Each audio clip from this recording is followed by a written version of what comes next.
New material demands new methods, and new methods fling a challenge to old convention. Lauren Harris, artist and founding member of the Group of Seven.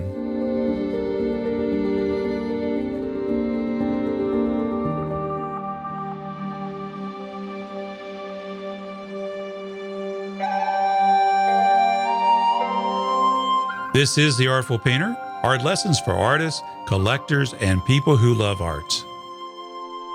Brian Buckrell is a full-time Canadian painter. After a long, successful career as a professor of veterinary medicine, he made the decision to switch to a career doing one of the hardest things known to humankind, painting fine art. The transition wasn't easy, especially doing so much later in life while in his 60s. He admits there were times he felt like quitting. However, he stuck with it. Brian doggedly continued developing his painting skills. Recognizing the importance of learning the fundamentals of the craft, he attended many workshops and enrolled full-time at the highly acclaimed Jeff Watts Atelier. Buckrell's determination and dedication to the craft finally paid off.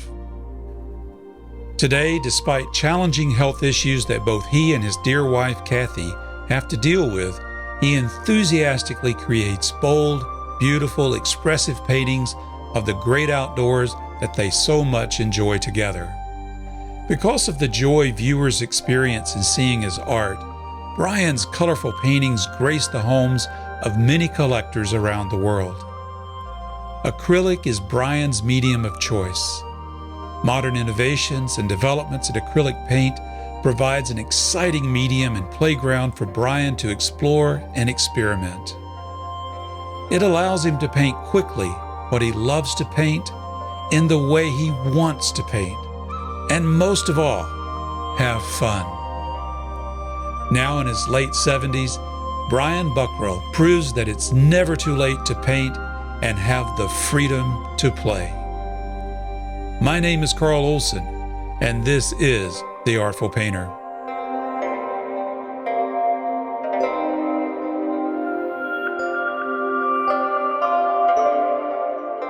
So what part of the country are you in? We're presently in Collingwood in Ontario. It's about a couple of hours north of Toronto, right on Georgian Bay. Nice waterfront. Oh, okay. community. I don't know why I was thinking you were on the West Coast. Well, that's our principal residence. So we're there in the winter. Yeah. We're normally there in the winter. We're from Ontario. We retired 20 years ago and moved out to British Columbia, and we've been there for 20 years. Then about 5 years ago, our kids put the boots to us and said, "It's time, Grandma and Grandpa, that you come home and spend more time with your family." So we decided to split our life. So we're in the winter out in the West, in the summer back here in Ontario. I think my wife and I are contemplating a migratory lifestyle ourselves. Yeah. And we travel between the two with an RV. So, we get to see North America a couple of times a year. It's good. That is some beautiful country. It's been a while since I've been up into Canada, but oh my goodness. It sure is pretty right now with all the color. Brian, it's a real pleasure to have you on The Artful Painter today. I'm really happy you're joining us. Thank you very much. I'm particularly surprised and pleased to be invited. I mean, surprised? Why are you surprised? You're all your guests are kind of rock star painters, and I'm just an old guy that got into this late in life and just love doing it. So I love to share what I'm doing too. So thank you. So you got started late in life. Tell me about that. Well, my wife can tell the story better than I can, I guess. I got into some health issues. We moved out to Vancouver Island to be physical, and we were physical for 5 years. And then I got into some health issues, and my wife got tired of me moaning and feeling sorry for myself. So she dragged me out to a drawing on the right side of the brain class, which I really enjoyed. And I was mid-60s at that point. And then I took a couple of just local painting classes in a local college and found out that this was something that filled my time, and it seemed to suit my personality. I'm quite happy spending my time alone with good music, good information, radio, whatever. It just kind of started from there. There's a lot of folks, myself included, that got started later in life, and I think we draw upon a great storehouse of experiences, but I'm always curious about what was it about painting. I understand you were a professor of veterinary science. That's correct. You were practicing as well. Yeah. What a contrast between that and being a painter. When did that desire take root? I don't really know. I mean, everybody asks me that. Being in academia with a fairly large research component, it's pretty creative, there as well. You're making up stuff and you're trying to apply for funding and so forth. So it's a fair bit of head game fooling around stuff. What actually got me going was that initial start, and then we went back to Ontario to visit our kids. And I went to the McMichael Art Gallery in Ontario, which is the home of the Group of Seven, a fairly renowned group of Canadian painters from 100 years ago. Is that like Tom Thompson and those guys? Yeah, or? Exactly. Oh, wow. Yeah. Yeah. So they're housed in the McMichael Art Gallery in Kleinburg, just outside of Toronto. And it's a beautiful gallery. I had never been to an art gallery before in my life, ever. I've been to Paris, no art galleries. It wasn't my thing. And I went into that. Again, my wife dragged me. And I came out totally changed. I could not believe the influence that inventive form of art had on me. I'd always sort of seen art as something that never kind of grabbed me, paintings. It never grabbed me, but those grabbed me. And those guys that did that lived a lifestyle that was not dissimilar to mine. I paddled in the same rivers that they did when I was younger and hung out in the same places and climbed the same hills. And I come out of that and asked myself the question, could I do this? I was looking for something to fill my life. I was in my mid-60s. My physical part of my life was becoming a challenge for me. And I was excited about this. I was living on Vancouver Island, which is gorgeous. I was traveling across the country twice a year with our RV. So, wow, let's just put on I'm a painter hat and take it for a run and see what happens. Our stories are kind of similar in a way because I'd never been in an art gallery, but it was going into an art gallery that just changed my life. I don't know. There's something about seeing a painting in person. Yeah, and I mean, I didn't have enough of the vocabulary of art to understand what I was looking at. I was just impressed by the first impression, just that sudden impression of the strength of these simple shapes. Like they were very stylized, very bold, very stylized approach to painting. A lot of them done plein air, little sketches, but really done with confidence. And I mean, I say that now, looking back, I wouldn't have said that, but now I do say that. Just done with courage and confidence, and really striking to look at. They excited me. That's a good way to put it. I didn't have a vocabulary either. I just went in and said, boy, I like this. Yeah. I really like it. But then it took time to figure out, okay, why did I like it? Why did this stand out over, other things that I'd seen, like at the High Museum of Art here in Atlanta, which I haven't been in several years.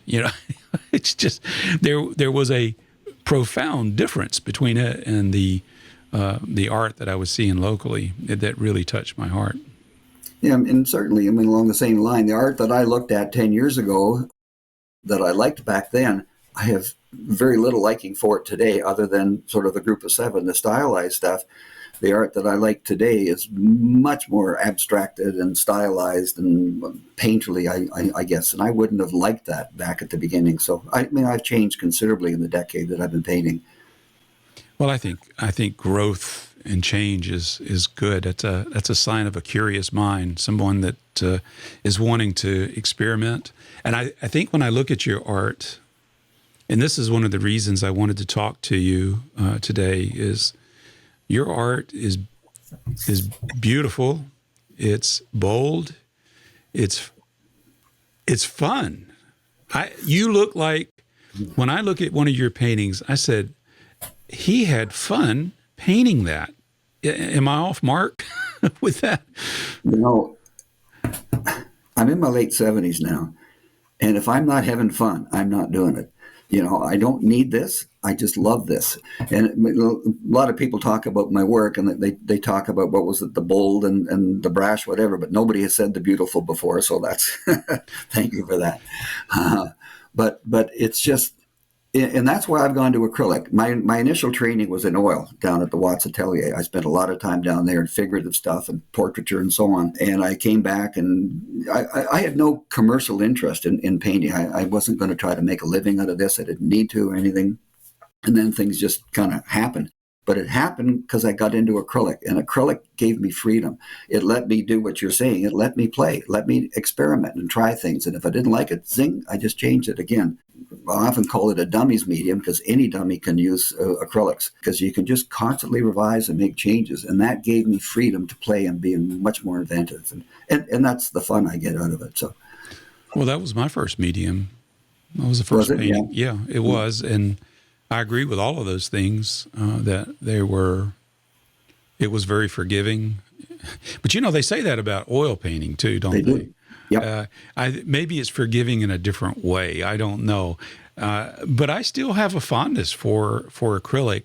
I know some don't like it. They'll say, oh, you're painting with plastic. How dare you? How dare you use acrylic as a underpainting for an oil paint?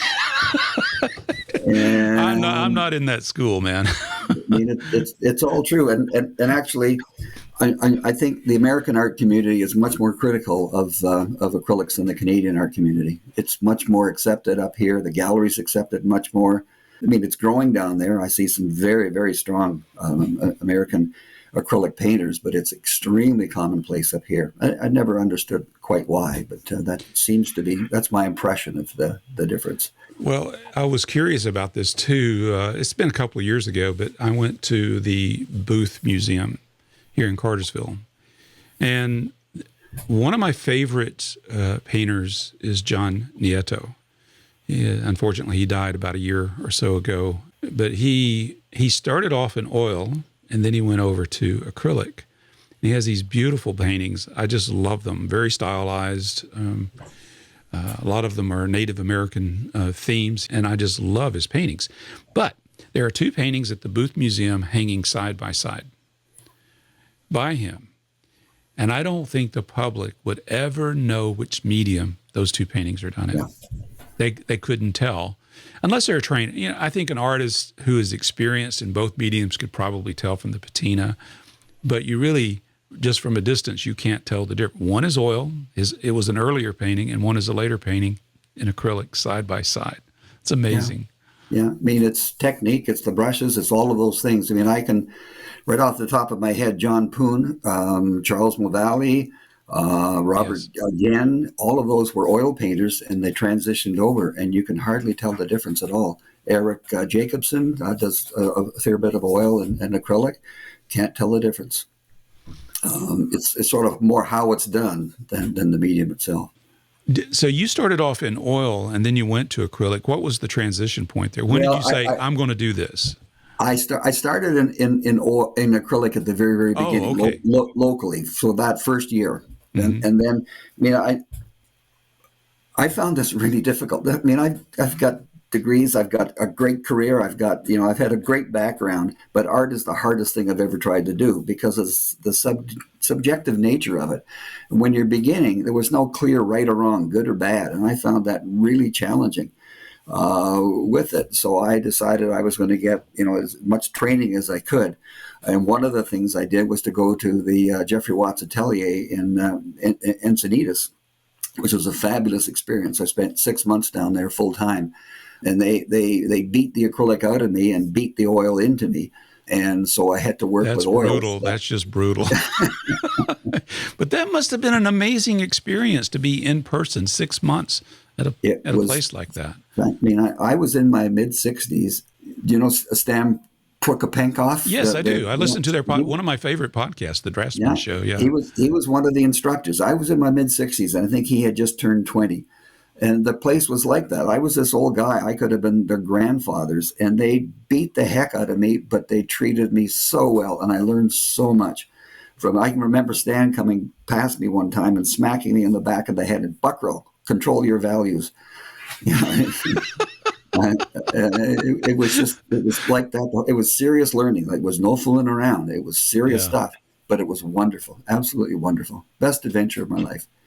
So you got a good, solid foundation for the principles behind painting. Well, there. before that, the year before that, I took Virtual Art Academy. Are you familiar with that? No, I've not heard of. Who is that? Oh, that's something that maybe you would Yeah, interest you. John Barry Raybould, Virtual Art Academy. So this was back at predated YouTube and all that stuff. So this was it was what I wanted was a comprehensive course of skills, of information, almost like a university curriculum where you went from one thing to the next thing and you built up your knowledge base. So I took that. It took me a year. So I studied that and I learned fundamentals, which I'm a great believer in. And then I went to the Watts Atelier to learn skill, if you like, craft. So I after that, I felt much more comfortable marrying the two together. One is sort of theoretical and the other was very, very practical. And that worked well for me. The hands-on experience at the Watts Atelier, the drawing and all that, it was all from life. Everything was from life. And it was really scary and really hard, but really wonderful. well, how did you overcome that fear? Just slugging away. Just Yeah, slugging. I'm in my mid-60s. Fear is something I got rid of a number of years ago. I need to know. I need to know your secret then. I moved past that. You know, you, one of the things with painting is you can't let it get to you. It's a hard head game. It's hard to learn it, and you got to just want it enough to not let those things bother you. And I've tried to convince myself of that. Most days it works. Most days. I sometimes wonder.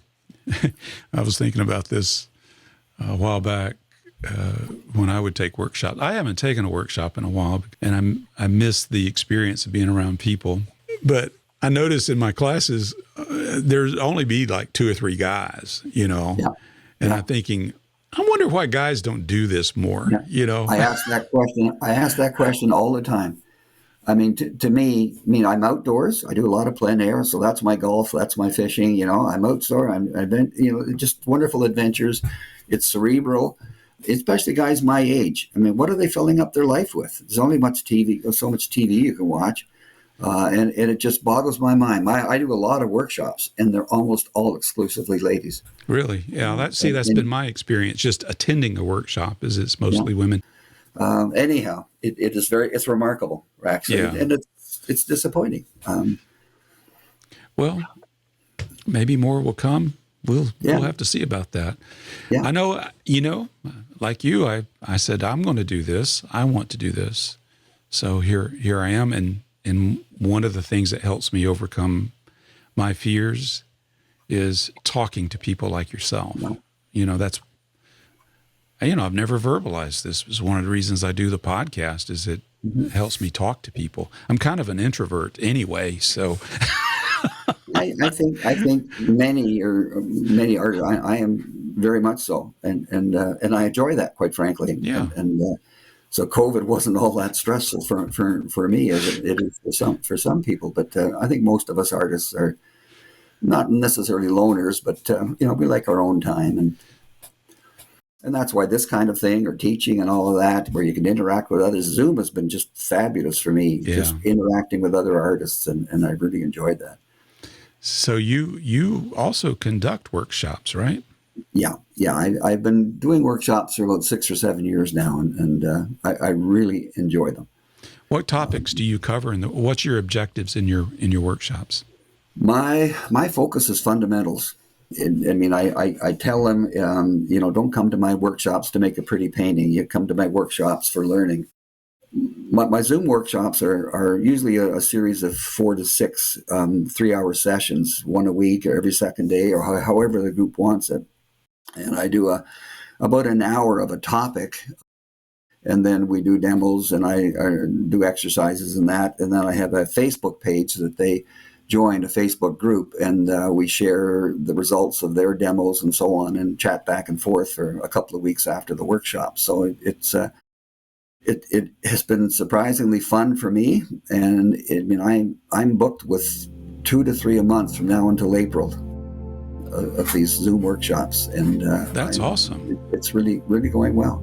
Yeah. But I focus on fundamentals, on values, colors, structure, composition, a lot of perspective. A lot of people want perspective.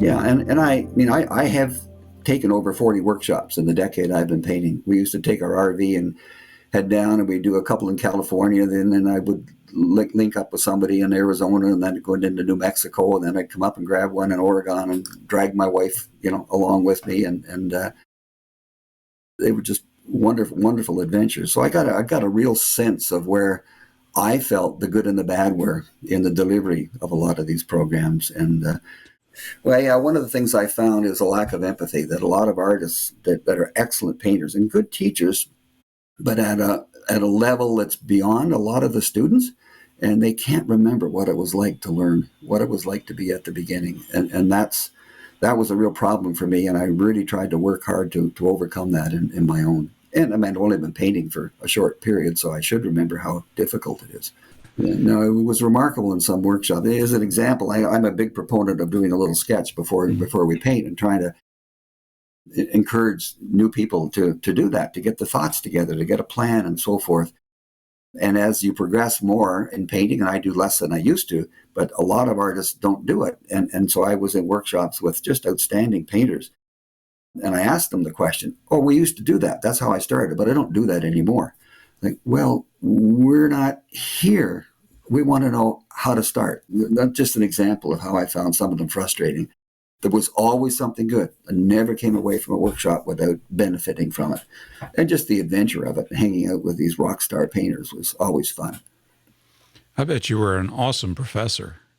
Do you think your teaching in the university level might have had some effect on how you conduct your... What it did, it gave me mileage.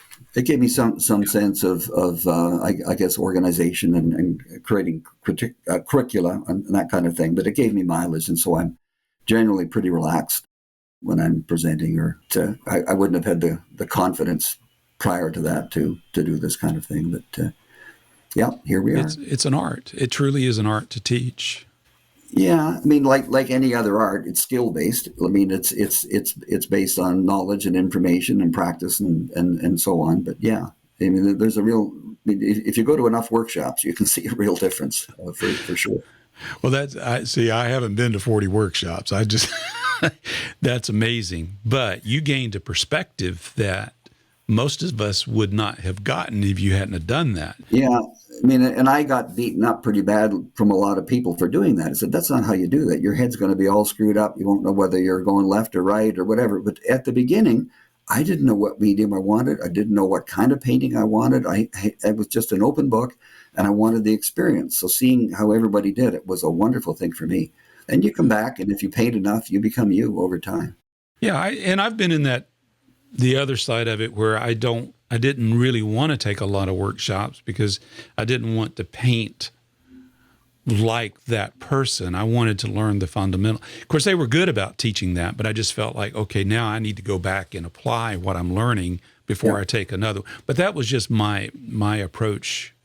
Yeah, I mean, I was having as much fun as anything. I had the resources, I had the time. And instead of biking in Europe like a lot of my friends, I dragged my wife down to workshops and enjoyed doing that. So, well, now did she attend the workshops? My wife actually has Alzheimer's now, so she did, and she did attend the workshops back then, and she attends the workshops still today. We just came back from a workshop in Nova Scotia. First, I've taken live since COVID. I always take one a year live, and then I take a bunch online. I have to get permission for her to come along, and she hangs in there with me. She's a wonderful lady. She's very warm and friendly, and she just walks around and chats to all the artists and goes off for walks herself and just toodles around. And so, yeah, it works out fine. And art in particular, in this case, where I'm in the process of transitioning, I guess, some of my art time and energy and trying to learn how to cook and clean, all of those things that I've always avoided all my life. It's a changing world, but art keeps me happy. It keeps me sane. And she loves being a part of it. We just out doing plein air yesterday. It was a beautiful day here. And I spent a couple of hours knocking off some sketches, and she goes walks and she sits in the car and does her Sudoku and all that kind of stuff. She's happy. So art has been a wonderful way for us to still stay together. Yeah, it's been very, very positive. I appreciate you sharing that. I mean, I share this at a lot of the workshops I do as well, because a lot of people are in the same situation. And art, you can still do this and still do other things in your life. It's not expensive. It's transportable. It's easy. It doesn't take up a lot of your house. You can be satisfied. It satisfies a need, especially as you get older, to find something, some purpose. You can still do other things. You can balance it with the other parts of your life. Balance is what I'm being forced to get into now, where I was not balanced for a number of years. This is all I did. Now I'm getting into a balance, and the balance works okay. It's going to be fine. I think that's a beautiful experience, and I appreciate you sharing that with us. It's I can't imagine what that's like, but it seems like it's working for you, and I think that's wonderful. Yeah, it's working. And generally, like, one of the things that I really, really stress, and I think is really important, is that I can't think of my life without art, without painting today. So I started in my mid-60s. I'm in the last half of my 70s.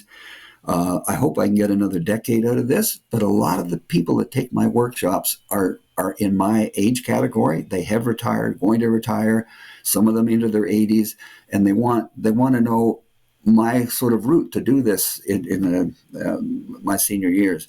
It is a wonderful, wonderful addition to the senior years to be able to do this. You can't be physical. There's a lot of stuff you can't do, but you can do this, and it stimulates your brain, and it's just a happy place to be in. I think there is a measure of physicality with it. Traveling, being outdoors. Yeah. Those things are, I think, beneficial. I need them. My wife dragged me out yesterday. I did not want to go for a walk. I just didn't want to do it. I get in this mood where I don't want to go out. And so she says, "Come on, let's go for a walk." I said, "Okay." So she took me to a park. I tease her. I says, "You're walking, you're human, aren't you?"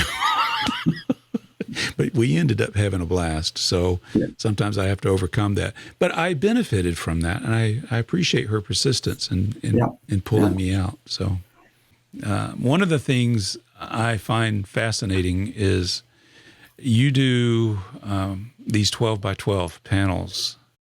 Yeah. And you encourage your students to do that, from what I understand. And you kindly sent some of those examples to me before we had our conversation. I thought, this is really interesting. What's the benefit? What's the reasoning behind doing it this way? And what's the benefit to your students?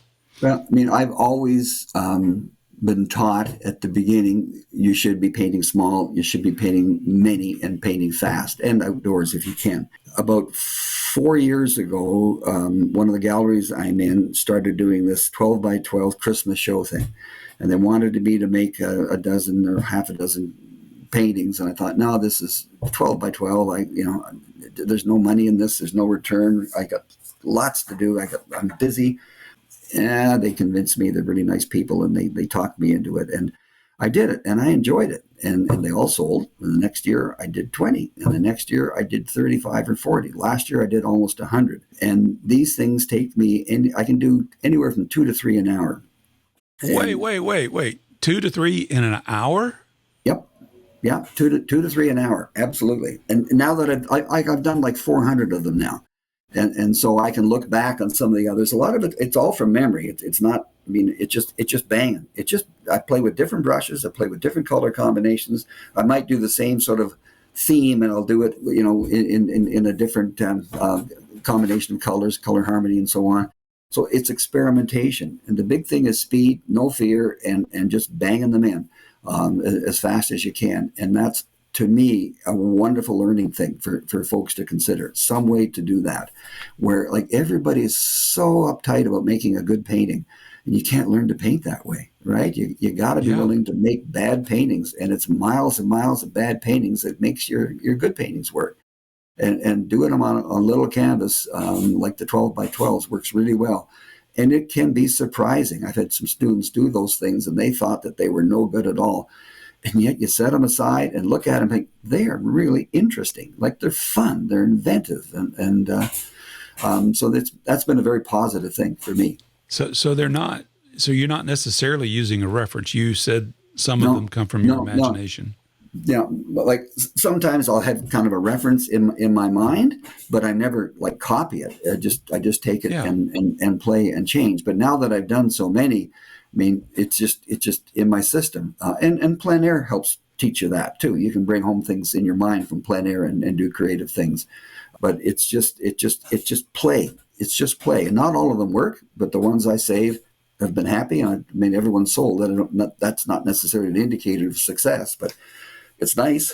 Well, do you keep some of them as just a reference, or do you just put them all out? No, they go, they're gone. And I give a lot away. You know, you go out to dinner and it costs. I think that's wonderful. It costs you $20 for a bottle of wine, and I can give a little painting, and I feel better about that. So, I do a lot of them as thank yous and so on. That's what my wife does with a lot of my paintings. which makes me happy. It makes me happy to do that. For sure. Yeah. So the other question I have is, okay, why 12 by 12? I mean, that's a square format, which is really a challenging format. I like the 12 by 12. It's a fun format, actually. Yeah. It's really fun. That's what the galleries wanted. I was just responding to them. Oh, I know where I was going. So I mean, I do these, like I did almost 100 last year of these things, and it's like I've got 4 of my galleries now are doing these and wanting these things. 30 in one, 20 in another, that kind of thing. And a lot of people say, like, why do you spend the energy on doing that? I've got 100 paintings. It's like lost leadering in the grocery business. Yeah. I got 100 paintings that were sold at very reasonable prices hanging on walls. And those 100 paintings have given me commissions, have sent people back to me for teaching and so on. It's been an extremely positive thing, not just for my painting, but for marketing me and my work. So it's been great. And I mean, I don't make a lot of money out of them, and I don't need to. I don't care. They're a positive in a different way. Isn't that liberating when you just don't care about the money side of it? You can just, I mean, it really reminds me of Robert Henry's book, The Art Spirit. Just paint because you want to. The other can come. Yeah, and that, I mean, that's an interesting point too. I mean, I got into this later in life. I had a secure life. I don't worry about money. If the galleries want me, that's great. If they can sell for me, that's great. I don't need it, but I'm always happy to have some toy money or whatever. And so I think of those people that this is how they earned a living their entire lives. I have tremendous respect for those artists that have educated their kids and done everything that they needed to do from their painting. Wow, what a lifestyle, what a challenge. So sometimes I hear this conversation come up, especially in the plein air circuit. People are underpricing. Some of their paintings are going for, a couple of $100, $300, $600. And some of the more established plein air painters are complaining because, wow, the painting prices are going down and that's hurting them. How would you respond to critics that reason that way? Well, I mean, I'm part of the problem. I'm an example of somebody that's very common today. I mean, how many workshops were there 15 years ago? Hardly any. Now it's everywhere you turn. It's online. It's live. It's just everywhere. There's so many people getting into art, and now people that I taught 5 years are hanging in galleries beside me, competing, for my dollars, and I know that I am competing for what I call the rock star, the big painting, the big artist dollars as well. My prices are less than some of those that have done this all of their lives. The product is a better product. The big thing is their name, and they're trying to get the big bucks for their name, and it's well deserved. But I come along as an example of someone that's come in and sort of shortcut my way into this thing, and I'm getting reasonable prices, anywhere from $500 to $4,500, that kind of thing. But that's a lot less than a lot of the other people that I hang with in galleries. I know of artists that were very successful in the 80s and 90s that are struggling today because of things like this, I think, in part. Do I feel bad? Should I? I'm I don't know. I feel that having art at different price points makes it accessible to more people. I have many friends. I've known many people. I've set up at art fairs. Setting up at an art fair is a very interesting way. It's extremely hard, and I won't be doing it anymore going into the future because it's, speaking of being physically demanding, it is. It's a brutal experience for me at my age. But I enjoyed the interaction with people. And they come up with, a $100 bill and they want to buy something that's small. Yeah. Because it's accessible. They're not going to go to Trailside and spend $30,000 for a paint. They don't have that kind of money. Yeah. But if they can spend $100 for something that makes them happy, I'm all for that. I think that's a wonderful experience. I don't think those $100 sales are going to hurt a $30,000 sale. I really just don't think that's going to happen. No, they won't be hanging on a $30,000 wall. No, they're not. Absolutely not. No, art fairs taught me a lot. That's how I started. When my wife said, you got to get rid of some of this stuff that's hanging around the house. And so we bought ourselves a tent and started we spent 3 summers doing art fairs. And it was on Vancouver Island, and it was right along the coast. And it was wonderful. It was profitable. It was fun. It was a great learning thing. But, every second day, the rain would pour and the wind would howl. And you just grabbing. I had dogs peeing on my frames. I had just all those experiences that were so fun. You look back at them today, but they weren't fun at the moment. But I learned a lot from that. That was a very good way to start. What was one of your biggest takeaways from doing that? One of the things that I did as much as anything, well, I guess the dog peeing on my frame, because it was the biggest painting I'd ever done. It was an expensive frame with a linen mat. And you needed to take that to the net. And I had a guy spill a Guinness on one of my paintings as well. Oh, that's one of the advantages of acrylic. You would wash it and it's gone. Not a problem. Good beer, not a problem. But I used to sit outside the tents. My wife would be in the tents flogging, and I would sit outside on the stool and listen to people as they went into my tent, seeing what they looked at, which of my paintings they looked at, and then I would see which other tents they went into and what they looked at in those other tents. And it was really interesting at the early stage again. I mean, knowing nothing, having no background, getting a sense of what, not the market, but just what people in general were attracted to in that community that we were in. I learned a lot. What were they attracted to? They didn't want, and this is where I am, they didn't want really strongly abstracted, but they wanted interpretive. They wanted stylized paintings. They weren't in these art fairs. They weren't into the traditional, very conservative, very academic, if you like, controlled paintings. They wanted some life, some color, some fun on their walls. Those that had that in that environment did better than those that were maybe technically stronger painters, but their work it didn't have impact. That's when I started to realize I'm free to play, that I can invent, that I don't have to be, tight and highly controlled. And it's important the older you get, I can tell you, the older you get, life throws curves at you, and, everybody asks, well, how are you doing today? Well, you got a long list of things that you could add, that you could talk about, but no, you're much better to just be happy and have fun. I like that. Yeah, that's something I got to work on. I have my good days. I have my bad days, Yeah. It's just, I liken it to riding if I were a surfer, the waves. One of the most beautiful things I ever saw was my wife and I went to the North Shore of Oahu and see those surfers riding 20-foot waves. I'm thinking, well, that's kind of the way it is with me sometimes. I'm on the top of the wave and then I'm coming down and I crash.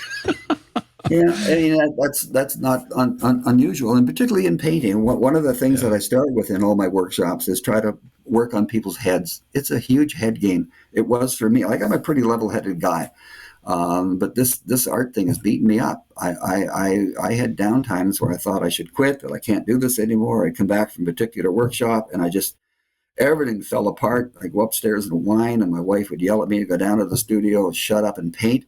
And stay there until you work it out of your system. It's hard, and a lot of people getting into it don't realize that you've got to go through these ups and downs. And when you're in a down, it probably means you're doing something new, that you're trying to learn something and you're making change. But it's hard until you've been through a lot of these cycles, and then you realize you're going to bounce back.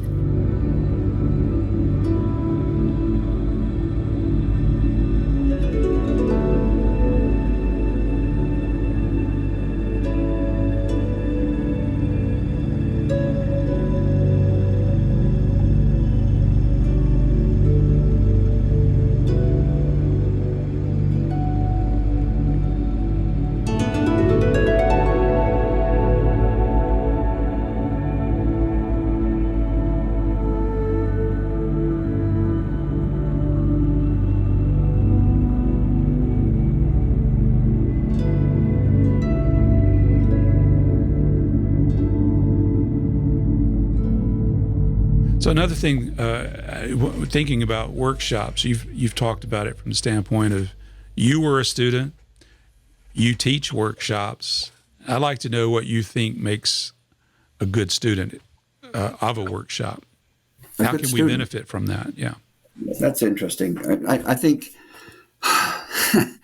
you see enough of them, and you think, oh my goodness, some of them can be really challenging.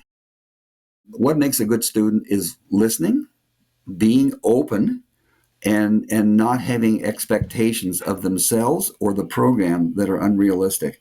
I think if I was trying to learn how to play the piano, I would be either grade 1, grade 2, grade 3, grade 4, or whatever. And if somebody asked me to play a really sophisticated song and I was only in grade 1, the expectation I would have of myself is very, very limited. Well, in art, they come into workshops and everybody thinks that they're, able to compete against the person sitting next to them, and they've got to figure out where they are in the learning curve, and they have to accept that, and just to keep their head in the right place. You're doing really well considering your little experience. Don't worry about the person sitting next to you, and some of them get really upset about being the weakest in the class. They should be the weakest in the class, and they should accept that they have had the lesser amount of exposure, training, experience than anybody else, and they need to be content with that. Well, that's one of the big things. One of the other big things is people not putting out paint. I get pretty, and I can get pretty angry, angry with a smile, if you know the difference, at folks that want this. Nobody takes my workshops to paint tighter, right? They want color, they want some flamboyancy in their work. And it's called painting. You need paint to paint, to make paintings. And they'll put out, you start an exercise and they'll put a little bit of white, a little bit of red, a little daub of this, a little daub of that. And they won't have a palette that's set there so that they can grab complements, that they can mix, they can warm, they can cool. You can't learn unless you've got paint out. And some of them fight like the dickens to save 20 cents of a little bit of a tube of paint. And I have no patience for that. You're here to learn. You better put out your product or put out what you need. And everybody does at the end. And everybody can see the benefit of it. Once you've done it, you realize, I just go over here. I add a little bit of purple of that yellow and it quietens the thing down, and it's good to go. So that's a big thing in my workshops. Most of them. The other thing, I guess, is a lot of people wanting to commercialize. They think that there's money to be made in this game, even at their level.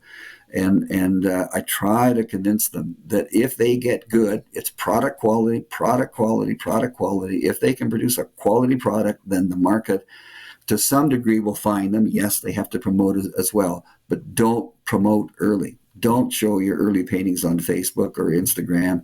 Don't go to galleries yet. Don't be disappointed if your mother-in-law is the only one that buys your work.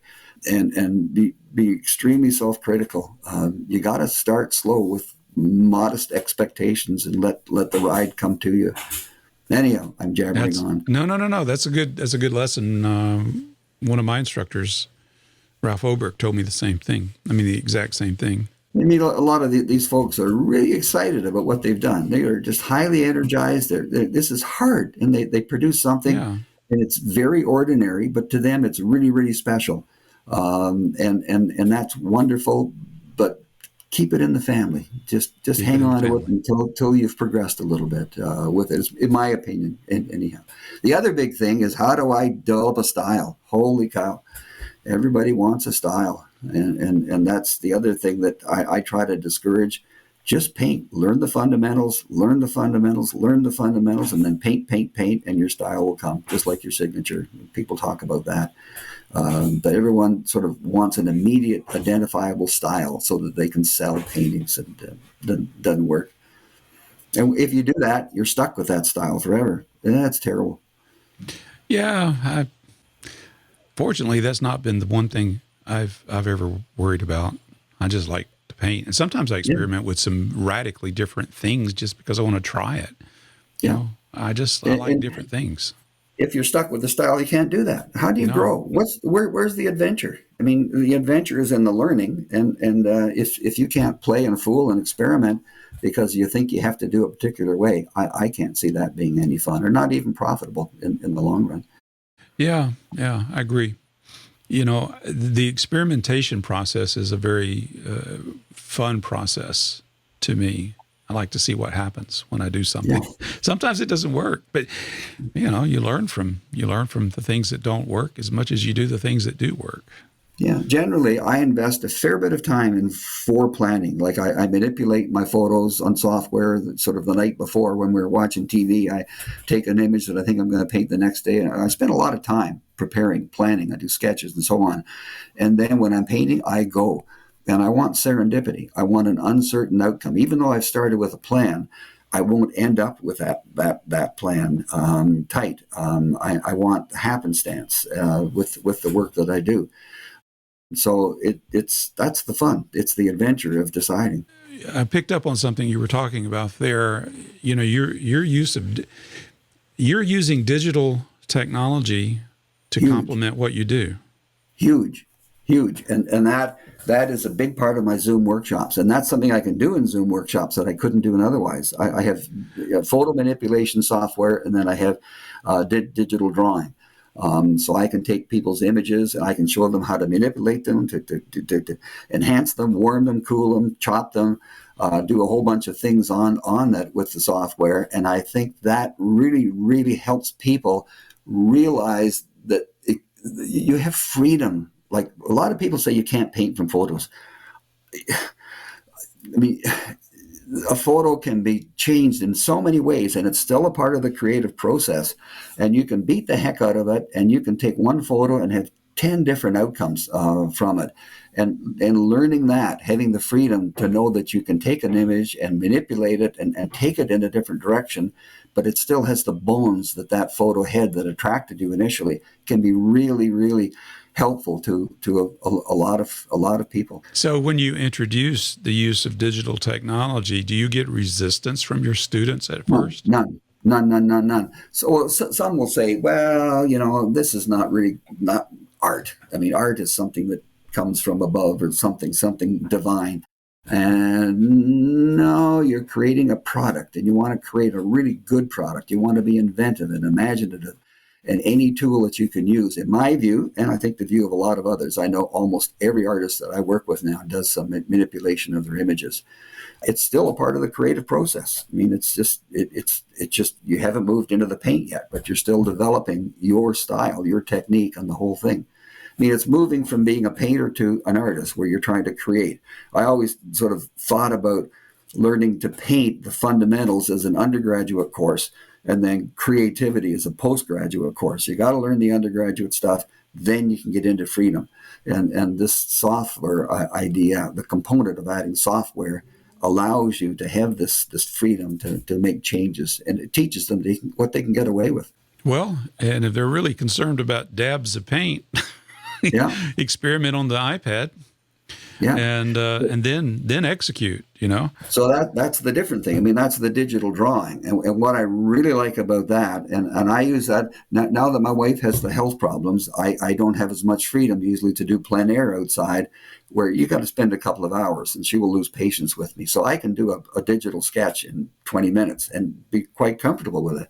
And what I like are the layers that I can do the plan in one layer, and then another layer I can fill in color.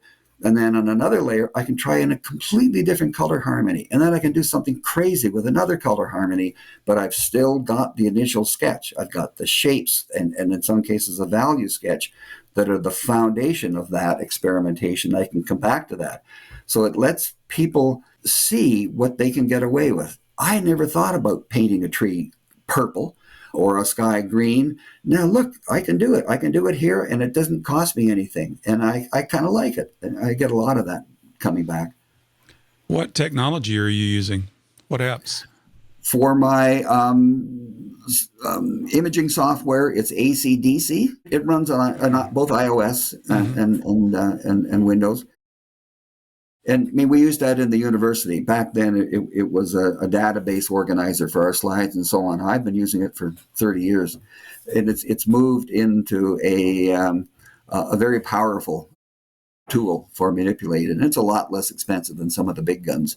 But I'm quite happy with it. I mean, I spent a lot of time getting into the depth of this, but I use the top 10%. I mean, it's just the surface will satisfy. I'm not trying to make perfect photographs. I'm trying to change photographs to make them different. And it doesn't take a lot of skill or knowledge to do that with that software. And then in my drawing software, I've experimented with a lot. Again, I'm Android. I'm a Samsung guy. I use ArtRage 6 or ArtRage Vitae as it's called now. And I've experimented with everything I could. And the reason I like ArtRage 6 is it works on all platforms. I can use my students can use it on Facebook.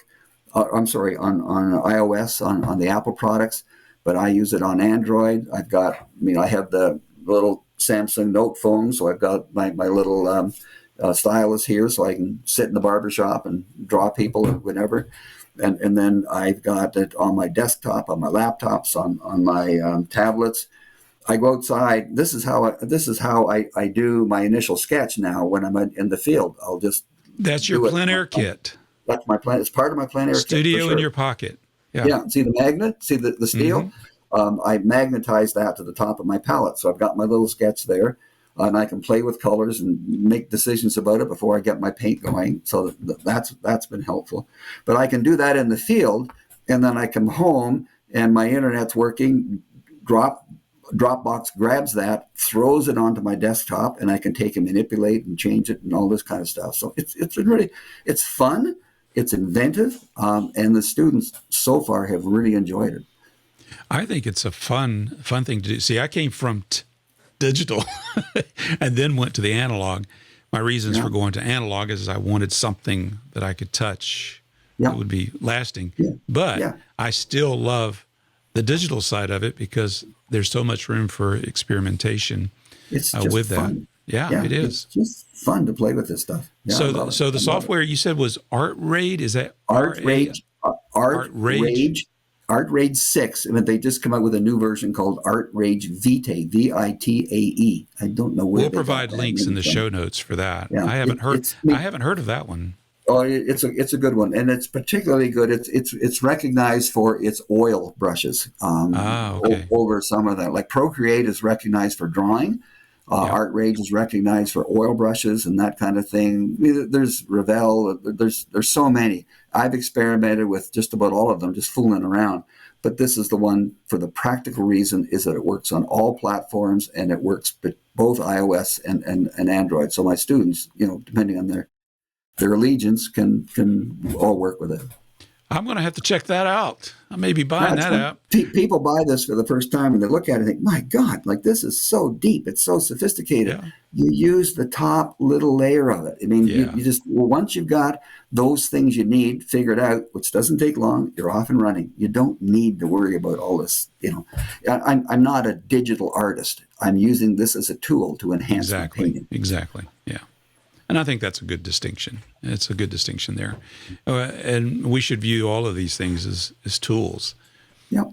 I can't imagine Leonardo da Vinci or Michelangelo refusing to use a digital tool, at least once. They may decide, no, I don't want to do that. I want to go back to charcoal. But, but I think they would try it.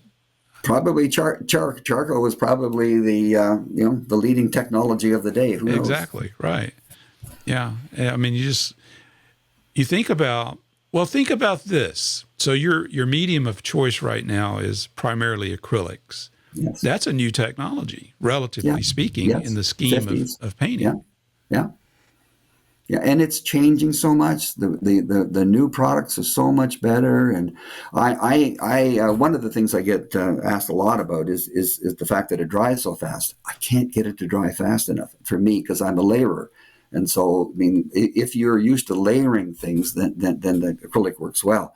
But even outdoors now, so I add about 10% of Golden Open. Are you familiar with Yes. Golden Opens? The I slow haven't dry. used it, but I've heard of it. Yeah. I do not like it. I do not like it on its own, but I really like it added to the heavy body. So I'm adding about 10-15% to my heavy body, and it's keeping it alive. It has a different feel. It feels more oily. It's stickier. It has a stickiness, grabbing kind of a feeling to the paint. And I quite like it, and it makes a huge difference when I'm outside, just adding that little bit. So that's Does it now. completely dry in the paint? Oh yeah, for sure. I mean, and all I'm doing, if I'm adding 10 or 15% to my regular heavy body acrylics, it's maybe extending my drying time by 10 or 15 minutes. Like, it's not a big deal at all. If you use it on your own and use it thick, then it can take 48 hours. But using the open brand that Golden has, what was the reason that you didn't like them? I just didn't like them. I didn't like the fact that I had to wait for it to dry. Okay. I just it is like, there's a lot of people that really like it. There's some. What is the drying time on that? I haven't used it, so I don't know what it's like. So it depends on how thick you apply it, right? Like you would expect. If you rub it in really thinly, then it'll dry, in an hour. If you're putting it on like a normal brush load, then it might take you half a day or a day. If you're putting it on with a palette knife, it could take you 2 or 3, 4 days with it. But I mean, like there's artists like Jeremy Sands. I don't know if you're familiar with him. I think he's in your part of the world. But that's what he uses and does a beautiful job, with it. So there's a lot of people that like it. Robert Genn, he used it in the end for his plein air. But most people that are already using acrylic prefer not to. The people that like it seem to be those that have moved from oils over to acrylic. So it's that slow drying that they're used to. It's great. It's a great product. It just isn't me. I can't do my 12 by 12 in 20 minutes if it's a slow dry. I gotta no, move man, on. you're in the fast lane. I got to move on. Yeah. Well, that's interesting. I haven't tried the opens. But it does, and it creates a different brush stroke effect. Some brushes, in particular, the Princeton line of Catalyst, and that will take an acrylic that's a heavy-bodied acrylic, and if I add some of the Golden Open to it, 10-15%, it creates an oil-like brushstroke. Very, very great. So it doesn't level out as it dries. No, it doesn't level out. The... Exactly. Yeah. Exactly. Yeah. And it holds its own, and you can hardly tell, what it is. It's nice. I've enjoyed it. One of the things I did like, and I do kind of miss it in the oil side of things, is the various mediums that you could use to build up rich textures, the various gels and effects and things like that. That's, to me, one of the big advantages of acrylic. I can really experiment with the surface affordably. Really, can you imagine building that up? And I know, talking to Scott Christensen, he says he uses cold wax, but cold wax is not a durable medium. You can still ruin it, and it will melt if you put it in your car. On a hot summer day, it'll melt. But the acrylic doesn't do that. And you can fill up a drawer with acrylic mediums and heavy-bodied things that can totally change the kind of texture your brushes are creating and so forth. So I'm not into that. I'm just keep it simple. You like, okay. Yeah. So do you, have you worked with gouache as well? Yes. Yeah. When I was at the Watts Atelier, before you could start painting with oil, you had to take a gouache class. So you were taught how to blend with that and so on. And I really quite enjoyed it.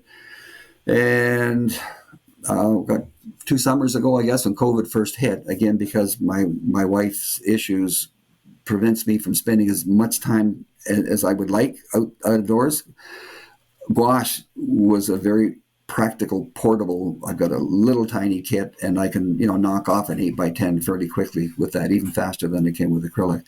And it's very forgiving because you can blend it, you can do things. So it's fun. Yeah, I quite like it. I mean, it seems to be the in thing. Carol Maureen, Christensen, there's so many people that have jumped over to that as an experimental medium, if not just a plein air. So it's fun. I haven't jumped into it yet. I've got some. I'm going to experiment with it when I travel here before too long, but I haven't jumped on it yet. But it's intriguing. It's very intriguing. Yeah. And I spent a fair bit of time talking to others and reading and just experimenting myself on how to create a surface that was non-destructible. But I don't want to put it behind glass. If I'm selling these things, I want it to just be sold neat, and so that can be done quite nicely as well. So I was painting on hardboard and a whole bunch of stuff that I didn't think I could. You just can't get gouache wet again. If you do, it'll reactivate, right? And that's the thing, to try to seal it. So what I did, I used a hairspray initially to quieten it down, and once it did that, then I could use either a varnish, aerosol varnish. There's 2 or 3 out there that work successfully with that. Or I would take an acrylic medium and just lightly brush it on. But the hairspray seemed to contain it, and then allowed me to play with it beyond that. So just regular hairspray. Just regular hairspray. Yeah, the cheaper the better. Get out. I've never heard of that. You know? Oh, yeah. Then that's how a lot of people fix their charcoal drawings and, their initial plans. Yeah. My art education continues. Yeah. Oh, yeah. I say that. I probably got the same can that I've used for 5 years, and I can't remember what the heck it is, but it was the cheapest one I could find. I'm going to go to my wife. Hey, honey, let me borrow your hairspray. I got a drawing here I want to fix. It works fine. If you're doing a charcoal sketch or even a 6B pencil, which will rub off, I'll zap it. Does it change the color or no, doesn't do anything. It smells very pretty. It kind of it's kind of romantic feeling. Oh my goodness! It works well. Hey, one other medium that's medium. Yeah, I guess it's a medium. I get the words all confused because there's the medium is the paint. Then there's medium that you add to paint. So all these terms we have to keep track of. But there is a new thing.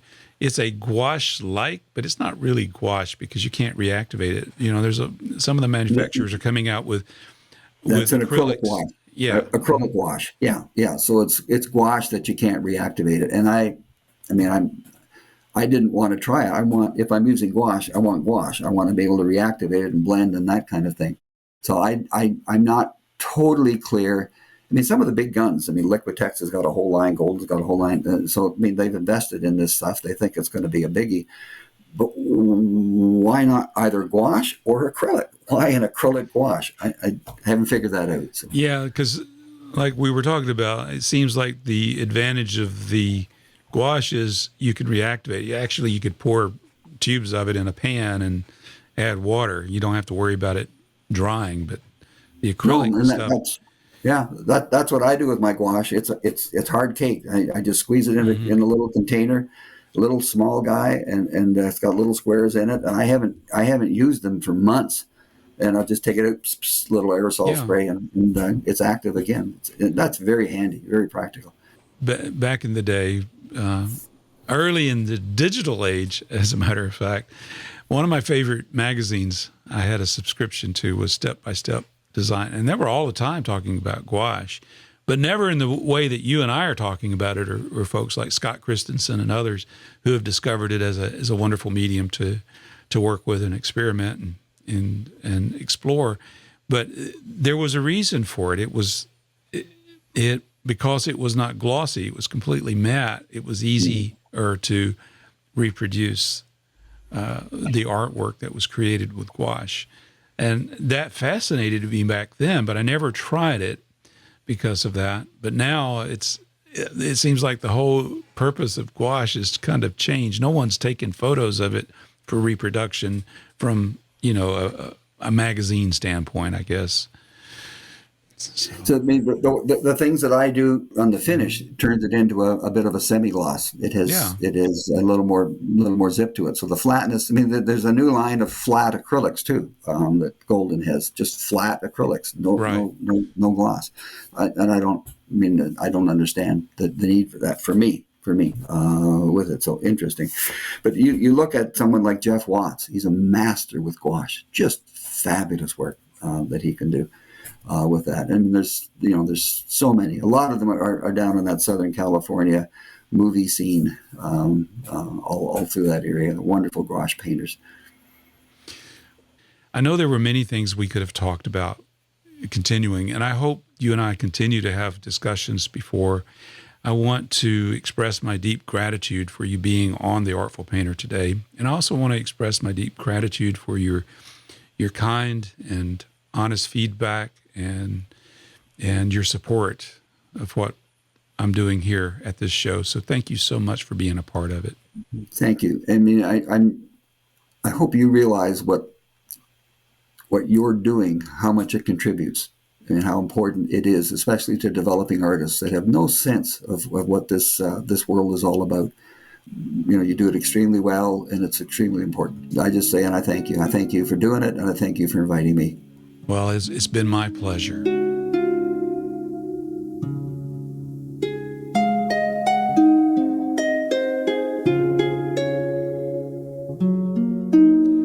Now, I know I say this about everyone I talk to, but it's true. I thoroughly enjoyed this conversation.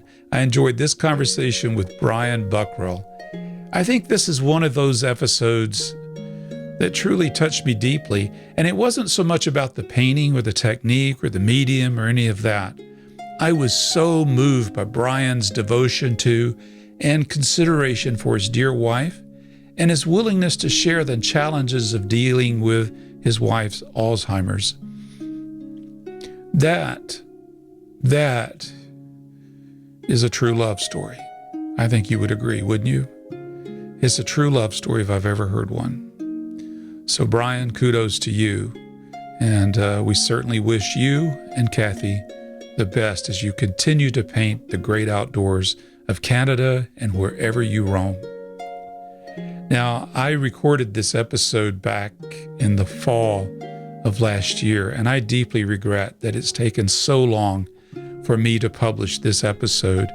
I truly know what it means to have family obligations, to have people in your family who are sick, and also have other obligations that you have to deal with. So I truly get it, and I deeply appreciate the listeners of The Artful Painter for your patience.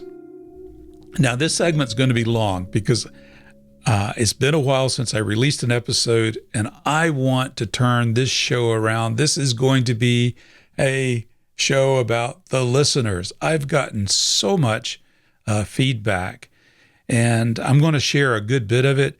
Now, I can't possibly share it all that I've received, and I apologize to anyone that I miss, but I do read every single message that comes through, and hopefully I reply to them too, but these old gray cells, sometimes they fail, so thank you for bearing with me on that.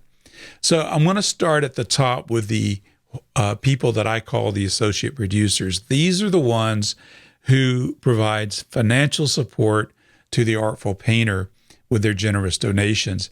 Now, this gives me an opportunity to acknowledge them and to show them off just a little bit too. It's just amazing the artists that I get to know about through these contributions. So we have 6 new associate producers since the last episode was published. Now, the first is Georgia Winger. She wrote me a beautiful email. I'm not going to read the whole thing, but this is what she said in part. I have been meaning to send you a heartfelt thank you for these wonderful podcasts. I first discovered you when I was searching for the recording that Gabor Savrik made of Matt Smith and his buddies and somehow lost the link. I had been following them all for 3 decades, so I really wanted to listen to the entire interview again. Up popped your podcast. To my delight, not only did you play this interview in its entirety with some discussion with Gabor, you had created many other podcasts, all simply wonderful. I'm going to stop reading the email right here because before I forget it, I really want to thank Gabor Savrik for doing that. He has a fantastic podcast himself. His podcast is called Concept to Canvas.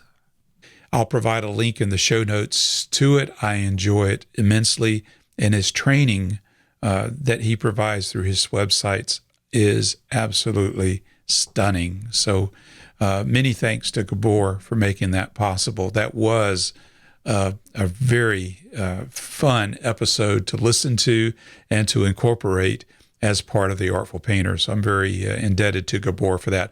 But Georgia, thank you for acknowledging that. I'm glad you found it that way. It's very interesting how people find this podcast. Now, I'm going to continue with part of her email. She says, there are other podcasts, but all pale in comparison to yours. I often listen to them while I am painting or settling in for the evening. It's been a difficult time the last 2 years, and your podcast means a lot to me. Your friend, the painter from Greece, that was Paul Veropoulos, by the way, was one of my favorites.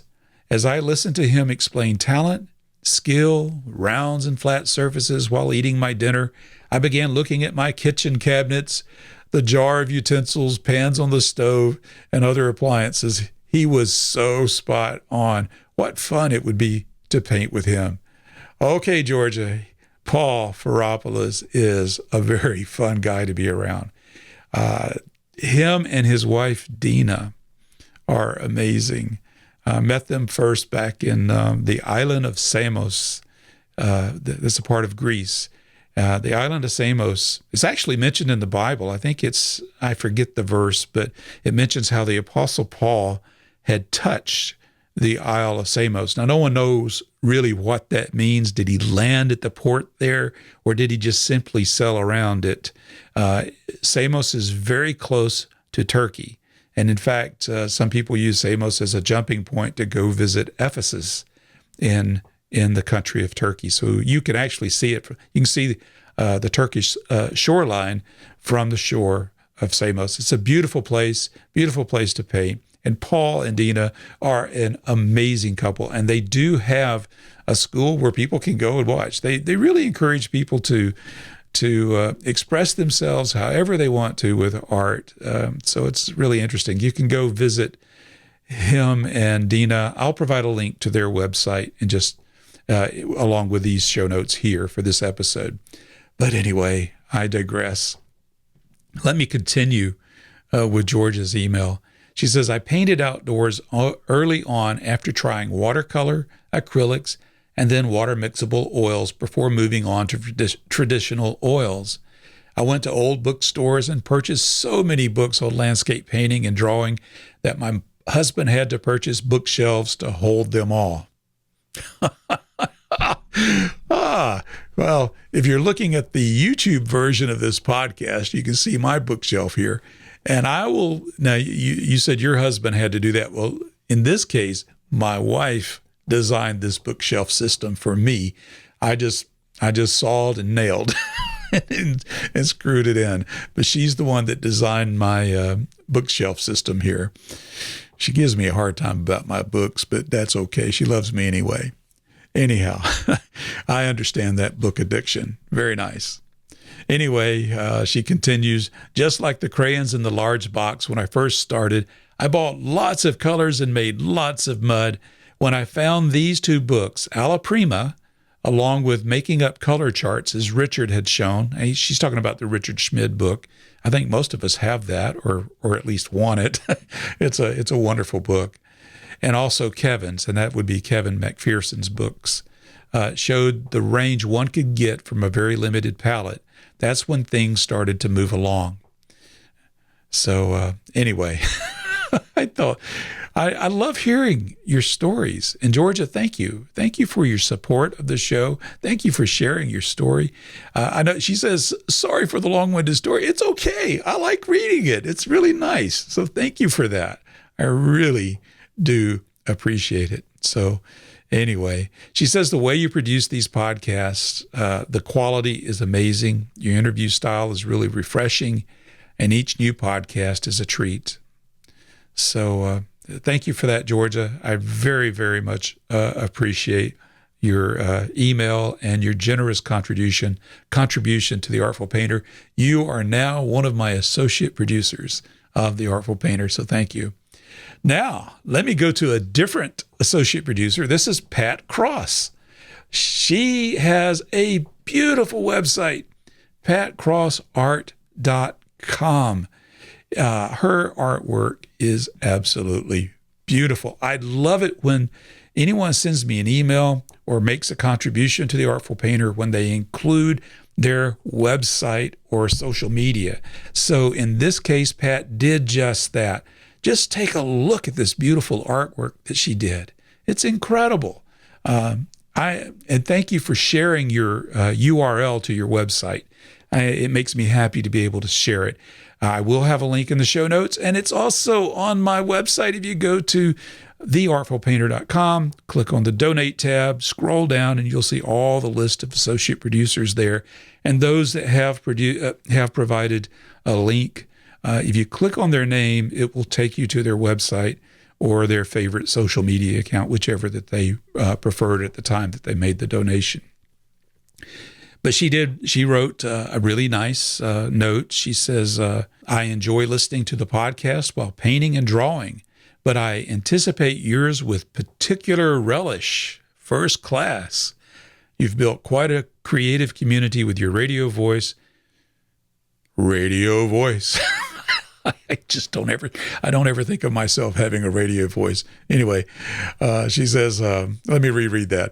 You've built quite a community with your radio voice, vigorous curiosity, and keen wits. Okay, thank you, Pat.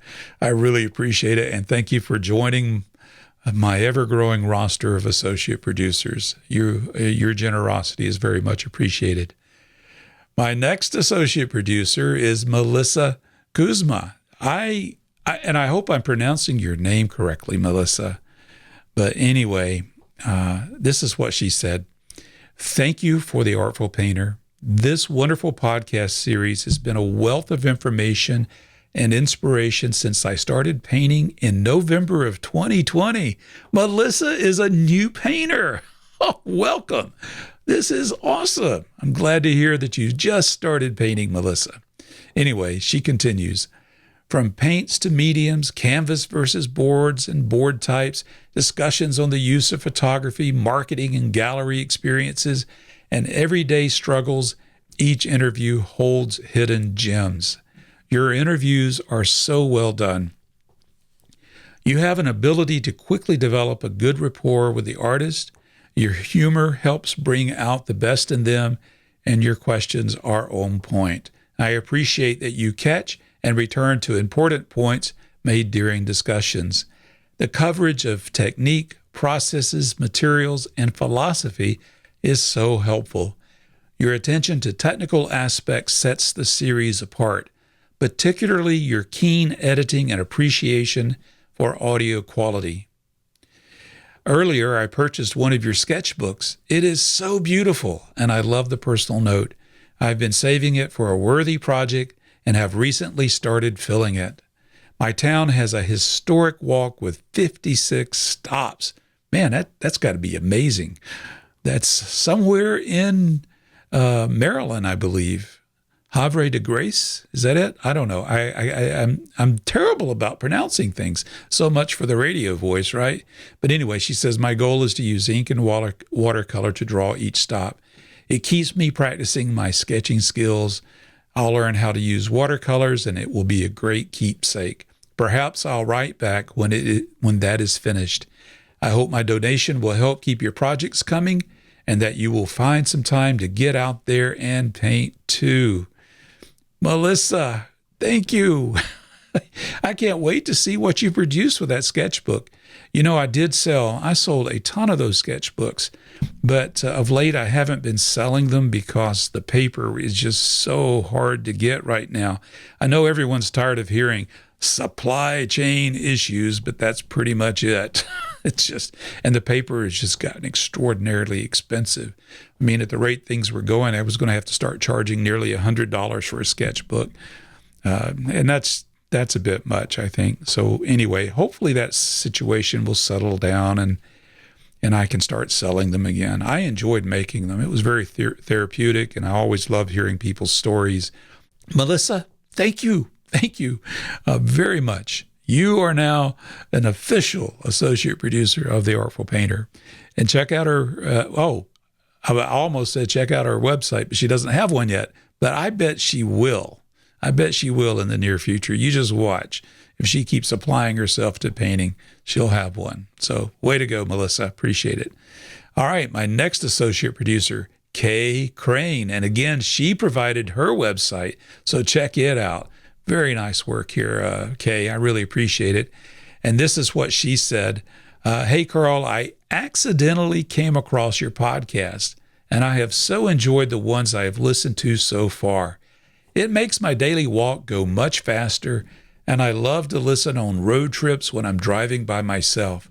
It makes those trips go faster for sure. I listened to John Lasseter and Skip Whitcomb today, two artists I have long admired. Both were so engaging and informative. You have a great knack for bringing out their personalities and senses of humor and really getting people to open up. Keep up the good work, and I'll keep listening.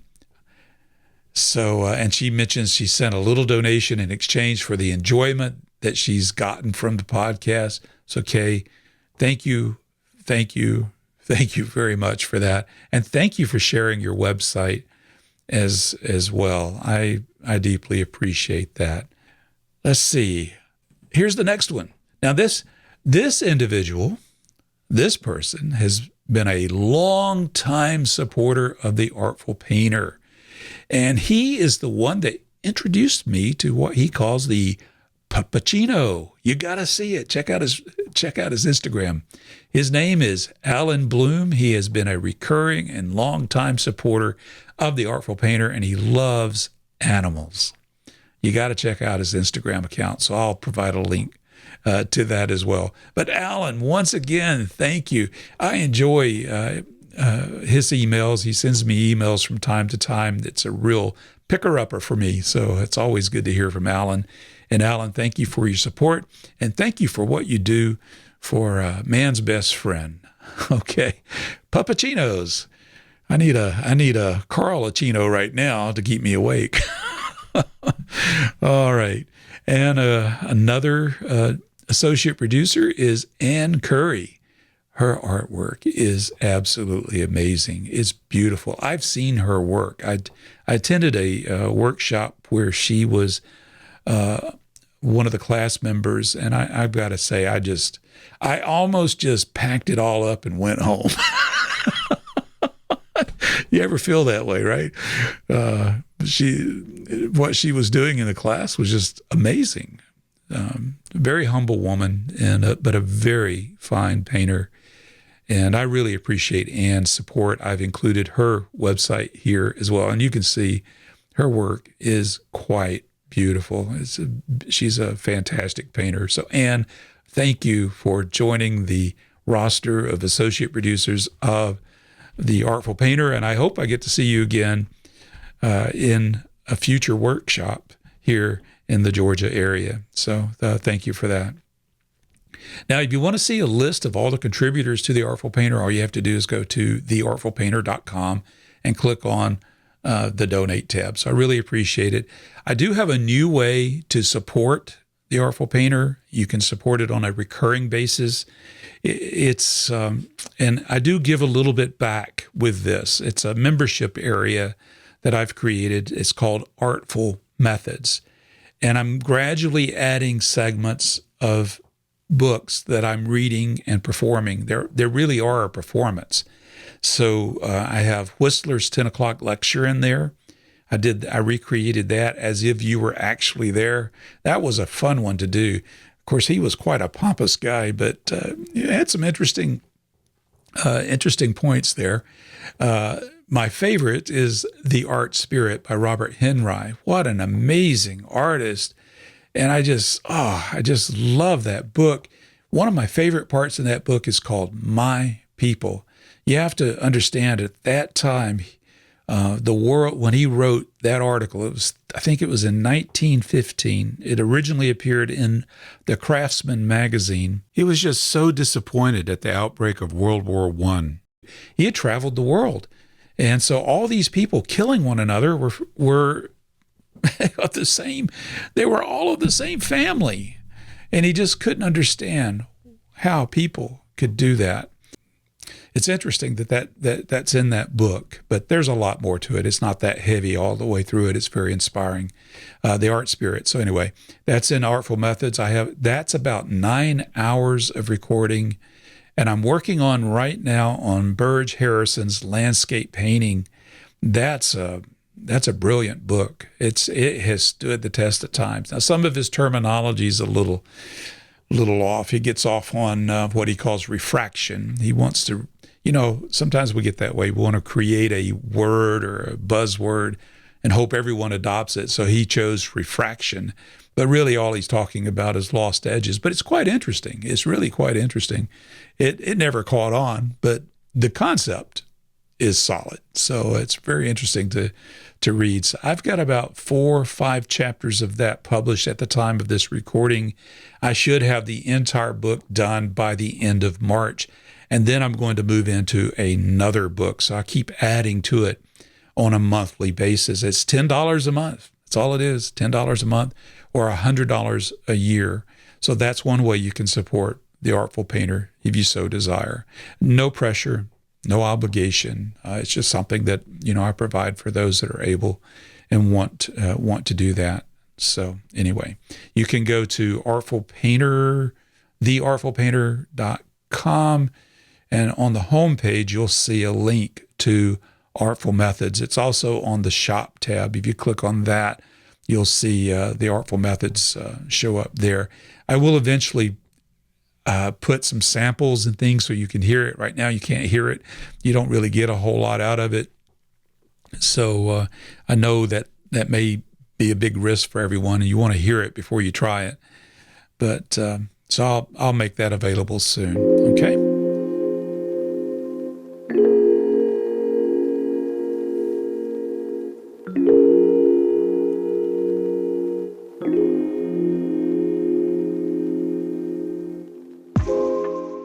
All right. Now, let's go into a new segment here. We're going to go back to the listeners here. Enough sales, right? I hate to put all my sales in here, but, I got to support this website somehow, right? At least I don't spend 10 to 15 minutes talking about stuff I sell at the beginning of the podcast.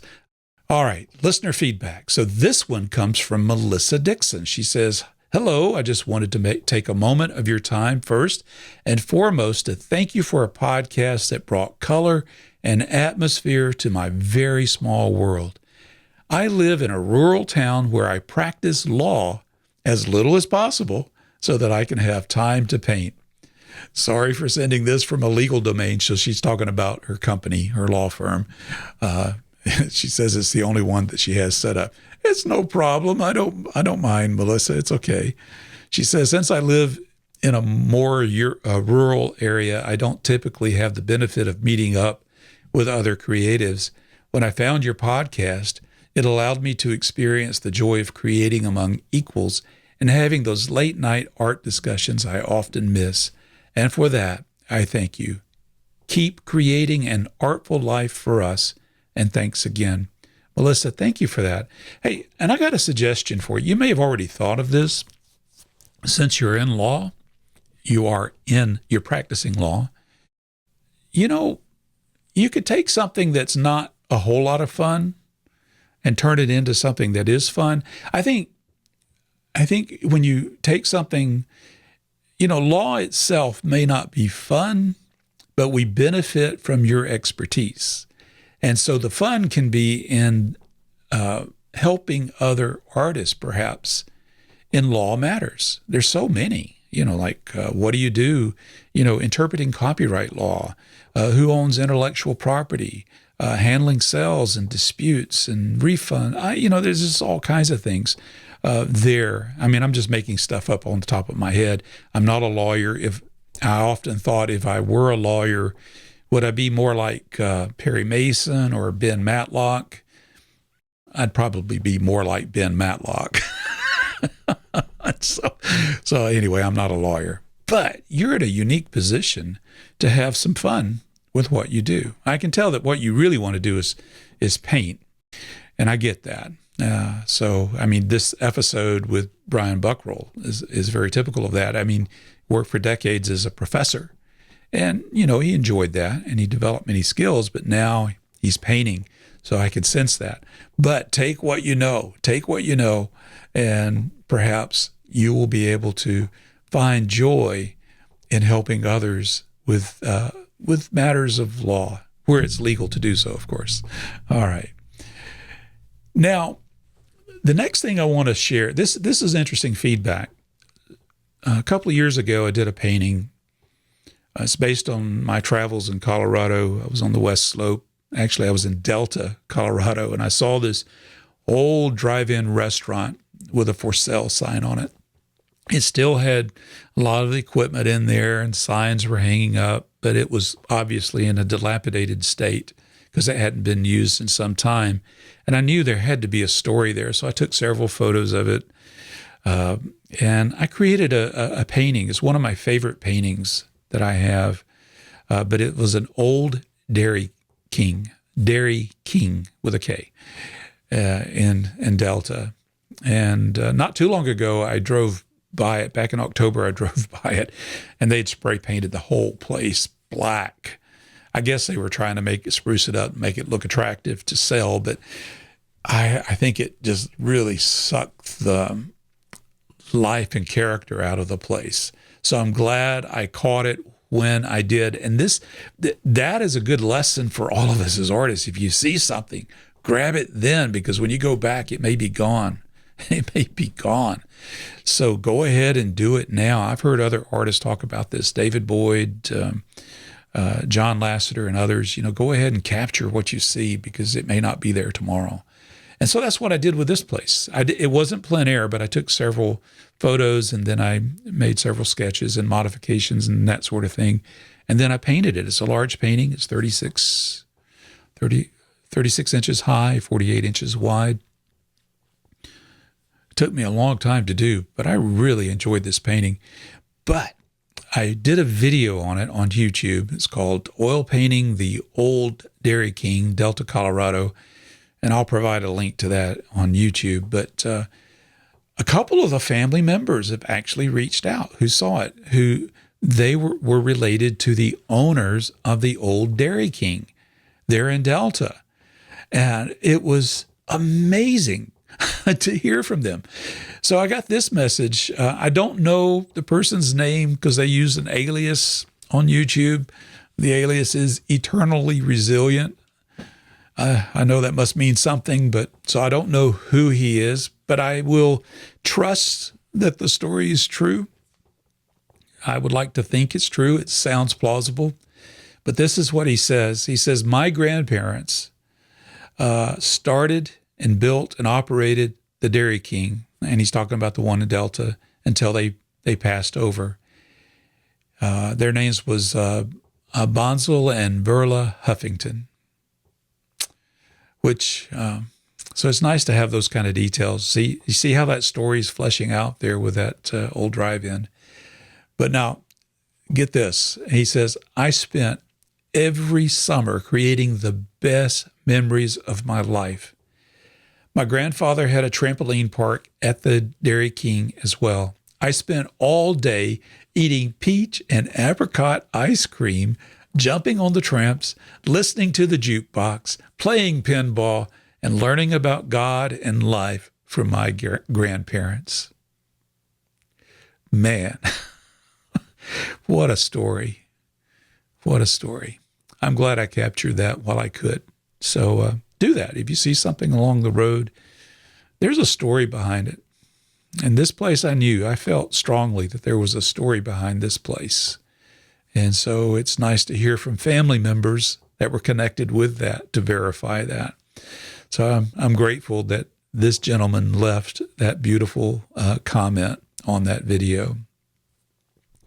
Speaking of YouTube videos, I thought I'd share this one because Brian mentioned it in our show. I talked about it too, just briefly, about setting up at art fairs. That's a brutally hard way to sell, but it's also a very beneficial way to do it, and it can be a lot of fun. It can be a lot of fun. So, Kat Hansen, wood burning, left this comment on my video. My video was called "My First Art Fair," and I learned a lot. There wasn't much out there to learn about art fairs, so I just did not know what I was doing, and so I decided to document what I went through and what I did to set up and to sell and my experience with it and how I managed my expectations and all of that. So anyway, this is what Kat says. She says, "I am so glad I found this video. Thank you for your advice. I'm setting up in my first market next weekend with my pyrography. I can't say the word hardly, but anyway, I've seen that, though. It's kind of interesting. It's very interesting stuff. Anyway, she says, I was discouraged by there being other artists who may be better than me, or what if nobody wants to buy anything? My nerves have been put to ease after watching this video, and I'm excited." Well, Kat, I'm excited for you too. And this is the way I feel about it, and I think I try to convey this awkwardly in the video. I knew going in that this wasn't going to be a money maker, but I did make some money. I did make money. I sold quite a bit of art at the show. Sold a lot of pieces that I didn't like. My wife insisted on bringing. And it really surprised me what sold. In fact, there was one painting, I refused to bring it, but she brought it. My wife brought it anyway. And I want you to know that thing sold right away. Go figure. I don't understand it. But what I did enjoy about setting up at that art fair was being able to talk to people and see what moved them. I mean, it was an amazing experience. So I probably won't be doing too many of these in the future, but I'm glad that I had the chance and I made this video, and I'm glad that people benefit from it. So there you go. Thank you, Kat, for that feedback. I want to continue. You okay with this? All right. To me, it's interesting to hear listeners' stories. You're front and center in this particular segment of this podcast. And since it's been a while since I've done it, I don't mind lingering on this. It'll make for a long episode, but who cares, right? You can always hit the pause button and pick up later in the day or sometime later, right? So this one comes from Baruda. I hope I'm saying your name correctly, but anyway, she says, Dear Carl, I knew you are a wonderful interviewer, but from the first few words of your Robert Henry podcast, I was swept away by your words and really well done sound effects. I was walking in our woods with earpods, but the podcast painted a picture that was so vivid, I don't remember anything of the woods. It felt like I was on the train and in Nebraska and on the plains until the end of the story. I have been holed up for the most part on our property in Pennsylvania and listened to many varied podcasts, but was for the first time inspired to send this, for me, outpouring of admiration. I wish you much luck in all your endeavors. Sincerely, Baruda. And I'm going to show you her link here. Her name is Baruda Ackerberg Hansen. Is that right? Baruda Ackerberg Hansen. She's an artist and a muralist. Her murals are amazing. They're beautiful. So I'll show you her website.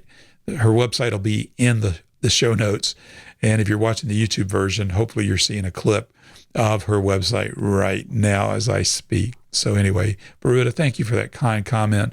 That podcast took me a while to produce, and it was an outstandingly difficult one to produce, but I enjoyed it thoroughly. And I thought, I would love to do a few more like that, but they take a great deal of time. It was interesting. The Robert Henry Museum in Cozad actually reached out to me about that. They mentioned how they enjoyed that episode as well. And they were very appreciative that I was promoting their museum and the Robert Henry legacy. So you never know. I didn't send it to them. I didn't tell them I was doing it, but they discovered it in a Google search and reached out to me. So very grateful for that. So anyway, it was a fun episode, and maybe I'll have a few more in the future. Maybe I'll do one or two sometime this year. I've got one story that I really want to do. It's full of intrigue and mystery and lots of artsy stuff, and I think it'll be a lot of fun to do, but I just got to find the time to get that story told. But anyway, Baruda, thank you. Thank you very much for that. This one comes from Nathalia Hyatt. She says, hello, Carl. Thank you so much for your podcast. I have to often go back and listen to them twice to take notes because inevitably I'll hear about a book or other artist, and it takes me off on a tangent to look up and to learn more. Oh, my goodness, I know that feeling. I do the same thing when I listen to someone else's podcast or video. I say, whoa, let me hit the pause button and let me go look that up real quick. So anyway, she continues. She says, thank you for helping the rest of us in our painting journey. We enjoy the process. Thank you, Nathalia. I really appreciate that. Now, I want to share this email I got. This is a creator whose works I really appreciate. She has a really inspiring YouTube channel. Her name is Sarah Burns, and I'll provide a link to her channel. So she relocated to Scotland from the United States, and it's interesting to follow her journey and her art making process. And it's a lot of fun to watch her channel. But this is what she said. She said, "Hi, Carl. I wanted to finally write to you to let you know how much your podcast has helped me in the 2 years. Not only for the wealth of knowledge, but for the companionship as well. A few years ago, I moved to Scotland, and being an introvert means it's really difficult to make personal connections. I have moved a few times within Scotland, so it was even harder to put down roots and find a community. Therefore, the majority of my social interaction happens online, and mostly it's just the usual pleasantries. In Denver, I was able to meet with artists I admired. You know how powerful that is? Just being around people who have more life experience, more knowledge, more expertise, that really was special and helped me grow as a person. Your podcast provides a similar atmosphere of generous thought exchange, something I have grown to cherish. I will continue to seek out connections here, but it's so wonderful to listen to your podcast along the way. I just joined your membership club." She's talking about the Artful Methods, where Robert Henry's book is and others. But she says, "I just joined your membership club to share my gratitude and because I finally had the means to support you in my own small way. Thank you for everything you share with us. And if you're ever in Scotland, please give me a shout and we can go paint the sea. I'll tell you what, Sarah, my wife and I will take you up on that, okay? When we make it, we were just talking the other day, we would love to go to Scotland and Ireland and, well, really all of England. I mean, I would just love to see it. The only place I've ever been in Great Britain is Heathrow Airport, and I know that's not representative of that beautiful country. So Sarah, thank you. Thank you so much for that. And really, what you share is invaluable too. So I want folks to check it out. Hopefully, if you're watching the YouTube version of this, you'll see a couple of clips from her channel here. So check out Sarah Burns. Thank you, Sarah. Really appreciate that. All right, this one comes from. This is basically feedback on the Mitchell Abala episode, the last episode I published. This is from Anita Badami. She says, "I thoroughly enjoyed listening to Mitchell Abala. Having his first book, I was excited to hear him talk about landscape painting even more. It was Very kind of Mitchell to share so much of valuable information with us. It was like sitting in his workshop. I ended up making helpful notes throughout. We'll surely get his book. I can't speak today. We'll surely get his book. Thanks a lot for hosting him, Mr. Olson. I hope to see you interview more such great artists.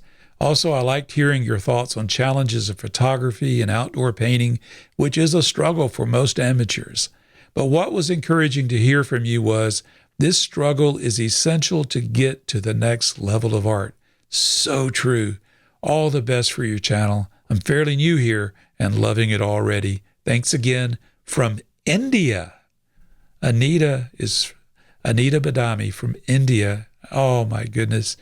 Anita, I would love to visit India. I really would. So thank you. Thank you for reaching across the Gulf. Not the Gulf, the Atlantic Ocean or the Pacific, I guess, depending on which direction you. And anyway, thank you for reaching out from halfway around the world. I deeply appreciate that. And I'm going to share one more, and then we'll wrap it up here. This is Michael Theophilus. Dear Carl, get this now. Watch. Hello from Australia. All right. Even further halfway around the world, okay? Anyway, dear Carl, hello from Australia. I wanted to say how much I'm enjoying your podcast. My work takes me away from home during the week, and these interviews are a fantastic way to fill in an otherwise boring 2-hour drive. I can imagine a drive in Australia being boring. I get it. I get it. I know what you're saying. Yeah. And I appreciate you listening to it for 2 hours. Man. Anyway, he continues, I discovered your podcast via a recommendation in the back of Mitch Abala's new book, and I wondered if you had ever considered getting him on as a guest. Well, there you go. Yes, the answer is yes. And I emailed him back. I said, I was in the process of editing that episode. So anyway, he says, thanks for getting together a podcast, which is both entertaining and educational. Hope you're staying safe over there. Michael, man, thank you so much. I really appreciate that. And I hope things are going well for you in beautiful Australia as well. So if you've stayed with me this long, you are truly dedicated, and I appreciate it. I'm going to add something new to my website to make these shows a bit more interactive. If you go to theartfulpainter.com and click on the contact tab, by the time this episode is released, you will see a little widget on there where you can leave me a voicemail. And don't worry, I know sometimes we get intimidated about hearing our voices or messing up. Remember, I edit the show, so if you mess up, just say, oh, I just messed up. Let me say that again. I'll cut it out. I'll make you sound like $1 million, okay? But if there is a comment that you would like, a question that you have, or just feedback in general, leave it. I'd like to try this out and see how it works. I had a podcast in the past many years ago called The Artful Camera. And I'm telling you, I use this a lot. And it was very popular there. Of course, that was a technology-oriented podcast, so I used it quite a bit. And some of those shows were some of the most popular. So I want to do that with this show. I want to give you the opportunity to provide feedback with your voice. I want to hear you. So don't be afraid. Give it a try. It'll be fun, okay? So anyway, you go to the contact page on theartfulpainter.com, theartfulpainter.com/contact, and you'll see the widget to record a voice message right there on the page. So, all right. Well, that brings us to the end of this rather long edition of The Artful Painter, but it's been fun. I've had a lot to say because I'm excited. I'm excited to be back. So may your tubes of paint be full of beautiful and light, fast colors, and your brush strokes made with confidence. I'll see you all in the next edition of The Artful Painter.